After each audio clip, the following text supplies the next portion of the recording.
Hey, what's going on, guys? Welcome to Valley Fever Sports Network. I am your host, Daniel, and welcome back to another video, the fourth video I'm making this series. When I started, I did not think I would be all the way up to four in these preview series, but the Diamondbacks are in the World Series. First of all, holy crap, is that such a wild statement for me to say? I mean, it still really hasn't hit me. The past couple of days, I've been like I've been really calm. Meanwhile, in the NLCS, I was panicking. When we went down 3-2, I was like, oh gosh, here we go. My heart kept racing. Anytime I thought about it, I would just feel so nervous. And then we finally won. And when I think about the World Series, for whatever reason, I'm like, I don't get that same sort of like panic that I feel. But it's starting to hit now that today is the day I'm filming this on Friday, the day of the first game. And it's starting to finally hit, like the D-backs in the World Series. I feel like I kind of felt the same way when the Suns made the finals a couple years ago in that conference finals against, I believe, was the conference finals the Nuggets? I believe the conference finals was the Nuggets, and when they swept them, during the days up to the conference finals, I was like, wow, the Suns are in the conference finals. And then when they finally won, I was like, felt oddly calm. But then when the finals actually started, that's when I started panicking. We got up 2-0. I felt confident. Then, of course, we know how that story goes. But talking about the Diamondbacks today, just want to say one change to the roster from the NLCS to the World Series. Slate Ciccone, starting pitcher, is off the roster. Jace Peterson, third base infielder, utility guy, kind of is replacing him. But let's jump into it. Diamondbacks played the Texas Rangers. They are playing the Texas Rangers in the World Series. They played the Rangers 4 times this year. Record of 3-1 in favor of the D-backs. Obviously, that was huge. One win you might remember included Aroldis Chapman blowing a save where Ketel Marte hit a homer, game-tying homer off of him, and then Geraldo Perdomo had an RBI double after the Rangers took a lead in extras, and then Tommy Pham walked it off with a 2 RBI double. Another iconic play from a game against the Rangers. If you remember, Paul Sewald pitching in the game gives up a fly ball to right center field. Alek Thomas makes one of the best catches I've ever seen. That was against the Texas Rangers. So obviously some big moments this year for the D-backs against Texas. And the starters in those 4 games, for the D-backs, Gallen, Brandon Pfaadt, bullpen game, and Gallen. So obviously, Rangers have saw the game 1 starter twice. For the Rangers, it was John Gray, Andrew Heaney, Jordan Montgomery, John Gray. So obviously, we saw Montgomery, who's been the Rangers' best pitcher this postseason. We did not see Nathan Eovaldi face the D-backs, who has also been really great. Their game 1 starter tonight. But Gallen, in the first game, he pitched 5 innings, 7 hits, 3 earned, 6 Ks, no walks. Brandon Pfaadt made his major league debut against Texas, and they kind of shelled him. 4 2/3 innings, 9 hits, 7 earned, 1 walk, 3 strikeouts, and 4 homers in his MLB debut. So Pfaadt in Game 3 going to look for a little revenge back at Chase. And then the third game, which was the first game of the second 2-game set, was a bullpen game. This was the game where the D-backs walked it off. They went with a bullpen game. They pitched 11 innings, 5 hits, 2 earned, 3 runs, 2 walks, 10 strikeouts, and a homer. Only 4 pitchers in that game are on the roster today. Joe Mantiply, Miguel Castro, Paul Sewald, and Kevin Ginkel. And then the final game of that series, Zach Gallen pitched great, 6 innings, 7 hits, 1 earned, 1 walked, 11 strikeouts. On the Rangers side, John Gray, of course, familiar with John Gray. He actually started a postseason game against us, the 2017 wildcard game. 5 in the third inning, 8 hits, 4 earned, 1 walk, 2 strikeouts, 2 homers. Andrew Heaney went 4 2/3 innings, 4 hits, 6 earned, 4 walks, 5 strikeouts, 3 homers. Jordan Montgomery kind of dominated. Montgomery was the guy that started the game in the game the D-backs walked off. 8 innings, 4 hits, no earned, 1 walk, 6 strikeouts. And then finally, John Gray again, 4 innings, 7 hits, 5 earned, 3 walks, 5 strikeouts. So Rangers didn't see Merrill Kelly. The Diamondbacks did not see Nathan Eovaldi.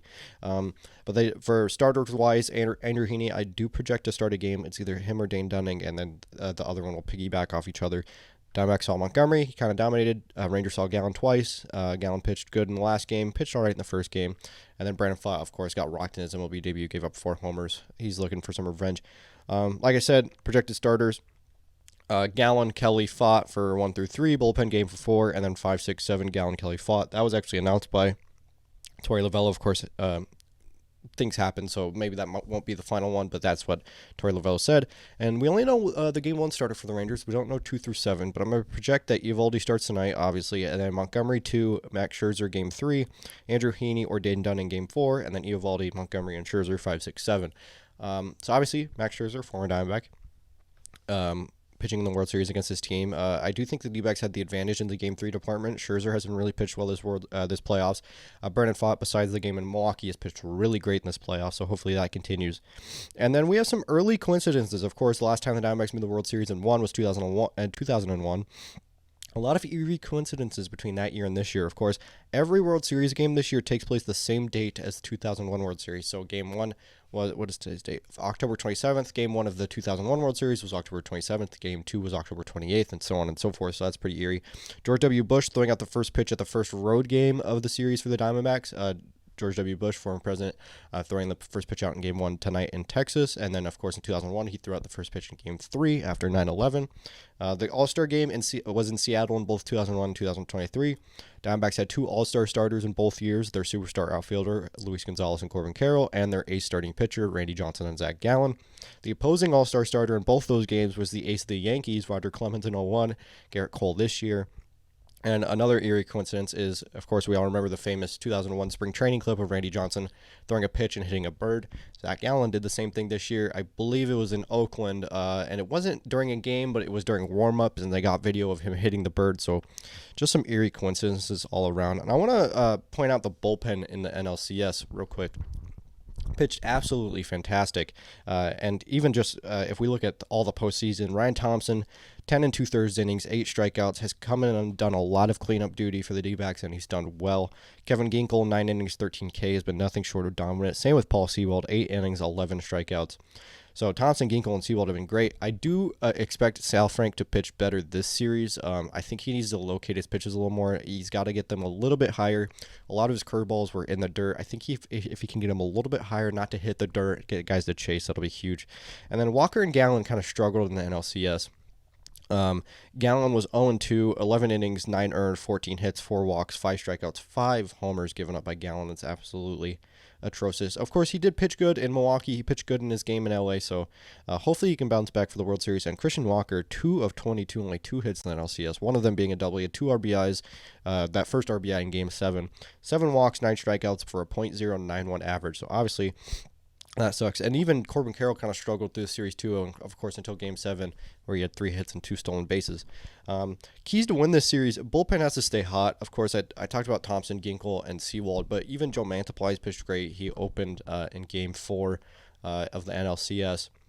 I project he'll open Game 4 of the World Series. So obviously they have to do good. Even Miguel Castro has pitched pretty good. Frias, he gave up a homer in one of the games in Arizona. But like I said, Thompson, Sal Frank, Ginkel, and Sewald have been absolutely huge. So the bullpen has to stay hot, especially against Texas, who their bullpen has kind of struggled a little bit. Take one in game in Texas. This has been one of my keys to win since the wild card round in Milwaukee. Of course, that one was different because you only played in Milwaukee, but really since the division series, take one on the road. Diamondbacks have started every series on the road. They didn't do it in Philly. They still won the series. That's still hard to do, to go onto a opposing team's ballpark and win 2 games, but they did it. D-backs on the road this postseason, 6-2. The only 2 losses were Game 1 and 2. They, of course, swept Milwaukee in Milwaukee. They won the first 2 games in LA, lost the first 2 games in Philly, and then they won the last 2 games in Philly. So 6-2, so that's pretty good. But Texas as well has been pretty good on the road. Of course, they did the same thing against the Astros. Were down 3-2, went into Houston, took the last 2. Young kids have to stay hot. By young kids, I'm going to include Ketel Marte in this, even though he's obviously older than the rest. But Carroll, Marte, Moreno, Perdomo, Thomas, and Pfaadt. Carroll, 6 of 27, 2 RBIs, a walk, 5 strikeouts, 2 stolen bases in the NLCS. He played great in Game 7, like I said, 3 hits and 2 stolen bases. Marte, the NLCS MVP, went 12 for 31, 4 doubles, a triple, 3 RBIs, a walk, and 10 strikeouts. He stole a base. Gabriel Moreno, the go-ahead hit in Game 4. He went 8 of 27, a double, 3 ribbies, 3 walks, 7 strikeouts. Perdomo, 8 of 24, hit a homer, 2 RBIs, a walk, and 8 strikeouts. Alek Thomas had that clutch homer in Game 4. He struggled a little bit, but 3 of 14, he had 2 homers, 4 RBIs, 2 walks, 2 Ks. And then Brandon Pfaadt, of course, 2 games started, 9 2/3, 6 hits, 2 earned, 2 walks, and 16 strikeouts. So those guys have to continue their torrid pace. I do think they will. The amount of poise that like Corbin Carroll, Gabriel Moreno, Geraldo Perdomo, Alek Thomas, they've all shown, being in their first ever postseason run, most of them being around 23, 24 years old, is incredible. But on the other side, the veterans haven't really stepped up. I'm going to include Lourdes Gurriel in this, even though he has played better than the other two. But Gurriel, 7 of 27, 2 doubles, a homer, 2 ribbies, a walk, and 6 strikeouts.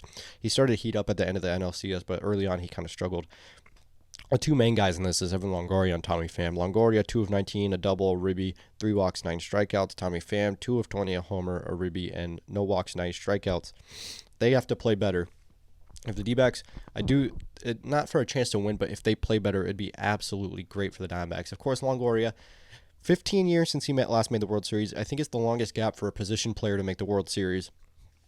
Tommy Pham, of course, he's had playoff success with the Cardinals, with the Padres, with the Boston Red Sox. So if he can do better, that'd be great. It'd really help the team a lot.